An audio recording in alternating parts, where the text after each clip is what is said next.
Good morning students. आज हम करेंगे क्लास 12 की यूनिट 3 का सेकंड सेशन जो आपका face and palm recognition system था। इसमें से हम फेस रिकॉग्निशन सिस्टम को कंप्लीट कर चुके हैं। आज हम करेंगे palm recognition system. Palm recognition system क्या होता है, क्या क्या अप्रोचेस यूज होते हैं पाम रिकॉग्निशन सिस्टम के अंदर, क्या क्या चैलेंजेस हैं इसके, तो ये सभी हम आज की वीडियो में डिस्कस करेंगे। Students, if you are new at IT Tech PM then do subscribe to the channel and hit the bell icon for new videos update. Also like and share this video with your friend. So let's get started to our today's topic, palm recognition system. देखिए, अगर आप अपनी palm को ध्यान से देखोगे तो आपको काफ़ी सारी क्रीज क्रॉसिंग लाइंस दिखाई देंगी और ये जो लाइंस है वो हर पर्सन की डिफरेंट होती है। हर पर्सन की जो लाइंस का पैटर्न है वो डिफरेंट होता है all over the world. In lines के यूनिक होने की वजह से, डिफरेंट होने की वजह से पाम प्रिंट की हेल्प से पाम रिकॉग्निशन सिस्टम के अंदर किसी भी पर्सन को अथेंटिकेट और आइडेंटिफाई करने के लिए पाम रिकॉग्निशन सिस्टम के अंदर इन यूनिक लाइंस को यूज़ किया जाता है और इन यूनिक लाइंस की हेल्प से ही हम उस पर्सन को आइडेंटिफाई कर पाते हैं कि पर्सन अथेंटिकेट है या नहीं है। जो ये यूनिक लाइंस होती हैं ये पाम प्रिंट के अंदर यूज़ की जाती हैं। आप यहाँ पे डायग्राम में देख सकते हो, ये हमारे पास एक पाम रिकॉग्निशन सिस्टम है जिसके ऊपर पाम को रखा गया है, तो वो रिकॉग्नाइज कर रहा है ये पर्सन अथेंटिकेट है या फिर नहीं है। पाम प्रिंट रिकॉग्निशन सिस्टम की सबसे बड़ी एडवांटेज ये है कि हमें हाई एक्यूरेसी प्रोवाइड करता है, लो कॉस्ट में हम इसको यूज़ कर सकते हैं और यूज़र फ्रेंडली है, आराम से हम इसको इजी तरीके से इसको यूज़ कर सकते हैं। अब हम बात करते हैं पाम प्रिंट की। सबसे मेन ही पाम रिकॉग्निशन सिस्टम के अंदर पाम प्रिंट होता है। पाम रिकॉग्निशन सिस्टम जो है वो पाम प्रिंट की हेल्प से ही किसी पर्सन को आइडेंटिफाई कर पाता है।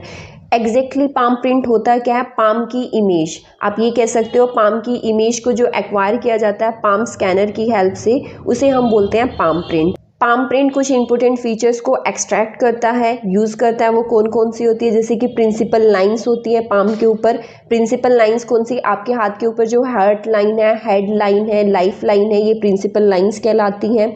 पाम को 3 रीजन्स के अंदर डिवाइड किया जाता है। एक होता है हमारा फिंगर रूट रीजन, फिंगर के जस्ट बाद वाला जो रीजन है नीचे वाला उसे हम बोलते हैं फिंगर रूट।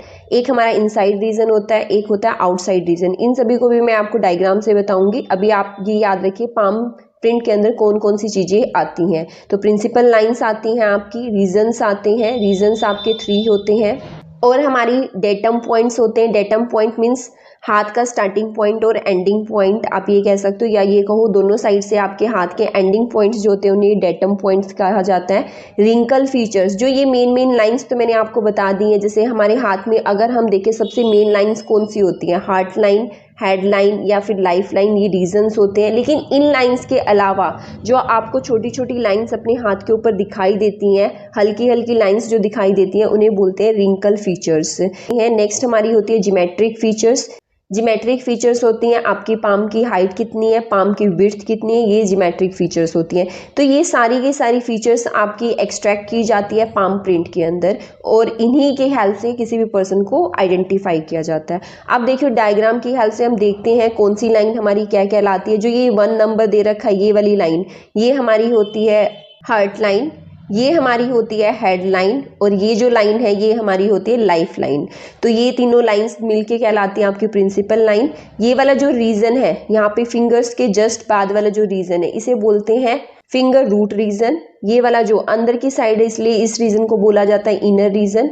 ये बाहर की साइड है इसलिए इस रीजन को बोला जाता है आउटर रीजन। और डेटम्स जो मैंने आपको बताए थे कि एंडिंग पॉइंट्स जो है हाथ के, जैसे यहाँ पे ये पॉइंट ए और बी, ये आपके डेटम कहलाएगा और ये मिडल पॉइंट भी डेटम कहलाता है। जो ये यहाँ पे ओ से रिप्रेजेंट किया गया है तो ये डेटम पॉइंट्स होते हैं।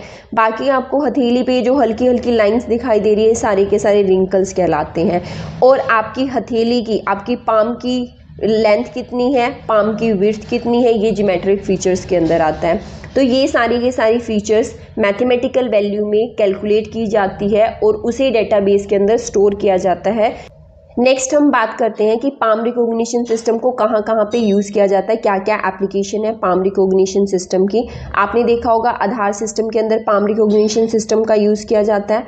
पासपोर्ट सिस्टम, या फिर जहाँ पे अटेंडेंस के लिए यूज़ किया जाता है, अटेंडेंस मैनेजमेंट सिस्टम के अंदर पाम रिकॉग्निशन सिस्टम का यूज़ होता है। उसके बाद हम बात करते हैं कि पाम रिकॉग्निशन सिस्टम किसी भी पाम को रिकॉग्नाइज करने के लिए किन किन स्टेप्स को फॉलो करता है। सबसे फर्स्ट स्टेप होता है ऑब्टेन एन इमेज। सबसे पहले आपकी हाथ की इमेज स्कैनर की हेल्प से ऑब्टेन की जाती है। वो इमेज लो क्वालिटी की भी हो सकती है, हाई क्वालिटी की भी हो सकती है, वो डिपेंड करती है आपका स्कैनर कैसा है।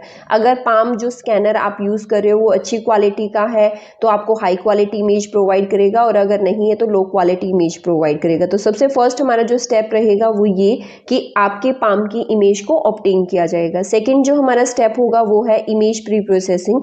इसकी हेल्प से क्या है, जो आपने फर्स्ट स्टेप के अंदर इमेज ऑब्टेन की है उस इमेज को क्या किया जाएगा, एनहेंस किया जाएगा, उसको थोड़ा और अच्छी क्वालिटी में कन्वर्ट कर दिया जाएगा ताकि एक्यूरेट इन्फॉर्मेशन को गेट किया जा सके।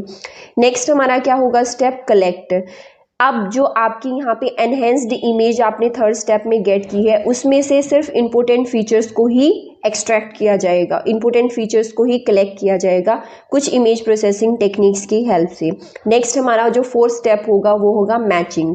मैचिंग में क्या होगा, डेटाबेस के अंदर जो पाम आपका प्रिंट स्टोर है उसे थर्ड स्टेप में जो आपने इमेज एक्सट्रैक्ट की है उसके साथ कंपेयर किया जाएगा, मैच किया जाएगा। अगर दोनों पाम प्रिंट आपस में मैच हो जाते हैं तो वो पर्सन रिकॉग्नाइज्ड है, अदरवाइज वो पर्सन रिकॉग्नाइज नहीं है। अब हम बात करते हैं पाम रिकॉग्निशन टेक्निक्स की। तो पाम रिकॉग्निशन के लिए 3 टेक्निक्स का यूज किया जाता है। सबसे फर्स्ट है हमारी MPRS। MPRS stands for multi spectral palm recognition. Second technique है हमारी 3D palm recognition. 3D stands for 3 dimension. Next हमारी थर्ड है लेटेंट पाम रिकॉग्निशन। ये 3 टेक्निक्स यूज की जाती है पाम रिकॉग्निशन के अंदर। और जैसे जैसे टेक्नोलॉजीज में एडवांसमेंट हो चुका है तो टचलेस पाम रिकॉग्निशन सिस्टम भी आ चुका है, मार्केट में अवेलेबल है। टचलेस पाम रिकॉग्निशन सिस्टम भी अभी हम यूज कर रहे हैं। नेक्स्ट हम बात करते हैं सबसे फर्स्ट टेक्नोलॉजी की, multi spectral palm recognition system MPRS। इस टेक्निक में क्या होता है, डिफरेंट स्पेक्ट्रल वेवलेंथ्स के द्वारा, जैसे कि हमारी विजुअल लाइट या फिर इंफ्रारेड वेव्स, अल्ट्रावायलेट वेव्स, इनकी हेल्प से पाम प्रिंट की इमेज को कैप्चर किया। मतलब क्या है कि अलग अलग स्पेक्ट्रल वेवलेंथ की हेल्प से पाम प्रिंट लिया जाता है अलग अलग एंगल से, जिससे क्या है कि ज़्यादा इंफॉर्मेशन को गेट किया जा सके।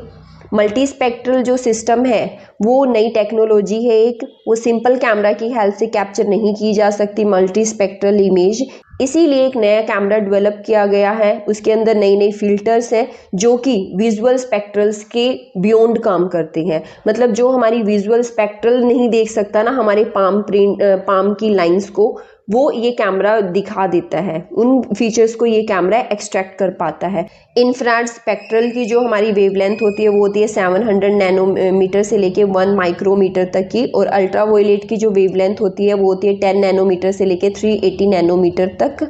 तो ये इसकी वेवलेंथ होती है। देखिए हमारी पाम के ऊपर काफ़ी सारी ऐसी लाइंस होती है जो हमारी आईज, हमारी आंखें नहीं देख पाती है, लेकिन जो स्पेक्ट्रल इमेज है वो उन इंफॉर्मेशन को भी गेट करता है, क्योंकि इसके अंदर हम डिफरेंट वेवलेंथ से पाम प्रिंट को कैप्चर कर रहे हैं। जितना ज़्यादा हम हायर वेवलेंथ का स्पेक्ट्रल यूज़ करेंगे उतनी ज़्यादा वो हमें पाम की इंटरनल इन्फॉर्मेशन देता है। इवन ये कहो कि पाम की जो वेन्स हैं उनकी भी इंफॉर्मेशन ये कैप्चर कर पाता है multi spectral palm recognition system. इस टेक्निक के अंदर बेसिकली आपको यही याद रखना है कि डिफरेंट स्पेक्ट्रल वेवलेंथ की हेल्प से पाम प्रिंट को कैप्चर किया जाता है ताकि एडिशनल इन्फॉर्मेशन, ज़्यादा से ज़्यादा पाम की इन्फॉर्मेशन को गेट किया जा सके और किसी भी पर्सन को ज़्यादा एक्यूरेट तरीके से आइडेंटिफाई किया जा सके। जितने ज़्यादा हमारे पास पाम प्रिंट की इन्फॉर्मेशन होगी उतने ज़्यादा एक्यूरेट तरीके से हम किसी भी पर्सन को आइडेंटिफाई कर पाएंगे, राइट। नेक्स्ट हमारा जो टेक्निक है वो है 3D palm print recognition. 3D palm print जो रिकॉग्निशन टेक्निक है वो आइडेंटिफिकेशन पर्पस के लिए यूज़ की जाती है। इससे पहले 2D palm print recognition technique use की जाती थी आइडेंटिफिकेशन के लिए, वो भी एक्यूरेट थी, लेकिन जो 2D पाम प्रिंट इमेज थी वो इतनी ज़्यादा इंफॉर्मेशन नहीं देती थी, इतनी ज़्यादा डेप्थ में इंफॉर्मेशन नहीं देती थी हमें पाम के बारे में। ज़्यादा डेप्थ में इंफॉर्मेशन ना होने की वजह से 2D इमेज को ईजी से फर्स्ट किया जा सकता है, मतलब उसकी एक तरह से आप कॉपी बना सकते हो, जाली कॉपी आराम से तैयार हो सकती है। अगर पाम आपका हाथ डर्टी है तो ये इतनी अच्छे से एक्यूरेट तरीके से इन्फॉर्मेशन को गेट नहीं कर पाता था 2D पाम प्रिंट रिकॉग्निशन। तो 2D पाम प्रिंट के अंदर ये कुछ शॉर्ट कमिंग्स थी। इन शॉर्ट कमिंग्स को रिमूव करने के लिए 3D पाम प्रिंट टेक्निक को यूज करना स्टार्ट किया। जो 3D पाम प्रिंट टेक्निक है वो हाई रिकॉग्निशन परफॉर्मेंस देती है। इसके अंदर ज़्यादा इन्फॉर्मेशन, हमारे हाथ की ज़्यादा डेप्थ इन्फॉर्मेशन हमें ये प्रोवाइड करती है 3D पाम प्रिंट। और इसके अंदर जो फीचर होती हैं वो बाइनरी फॉर्म में होती है, जो ज़्यादा एफिशिएंटली हम उनको कंप्यूट कर पाते हैं। 3D इमेजिंग के लिए जो टेक्निक्स यूज़ होती हैं वो है हमारी multi view point reconstruction, laser scanning और स्ट्रक्चर्ड लाइट स्कैनिंग। इनमें भी, इन तीनों टेक्निक्स के अंदर भी सबसे ज़्यादा जो हमारी यूज़ होती है वो है स्ट्रक्चर्ड लाइट स्कैनिंग।